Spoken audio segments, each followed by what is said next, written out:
អឿនចងជាឈ្មោះភូមិមួយដែលយកឈ្មោះតាមមេកន្ទ្រីឈ្មោះអឿននិងអូដែលមានដុះដើមសម្រងជាច្រើននោះគឺអូចងកាលដើមឡើយលោកតាអឿនគឺជាអ្នកដឹកនាំភូមិបានយ៉ាងល្អដែលជាទីគោរពស្រឡាញ់របស់ចាស់ទុំនិងអ្នករស់នៅក្នុងភូមិសប្តាហ៍ថ្ងៃភូមិអឿនចងរបស់យើងខ្ញុំមានមនុស្ស77គ្រួសារស្មើនឹង413នាក់និងមានអំបូរជាជនជាតិទំពួន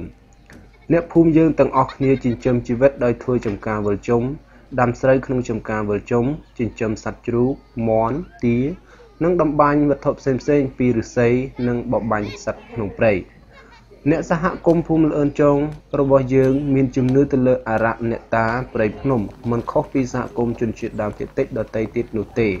ហើយមានទំនំភូមិមួយចំនួនដូចជាមិនញ៉ាំទំពាំងឫស្សីខ្លីគីងគក់អាញីកញ្ចៃឫស្សីឡាក់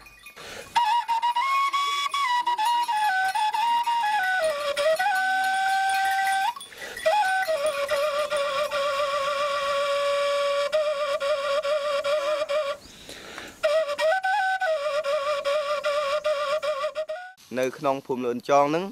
គេបានបែងចែកព្រៃមាន5ទី1ព្រៃឫស្សីសម្រាប់ប្រើប្រាស់ដីតំបន់ប្រភពទឹក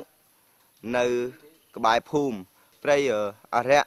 គឺនៅភ្នំអង្ហែតមួយទៀតមានព្រៃកប់ខ្មោចដែលជាសំខាន់ជាងគេគឺតំបន់ព្រៃកប់ខ្មោចព្រោះកាលណាបើបាត់បង់ព្រៃកប់ខ្មោចទៅធ្វើឲ្យអ្នកភូមិនឹងឈឺហ្មង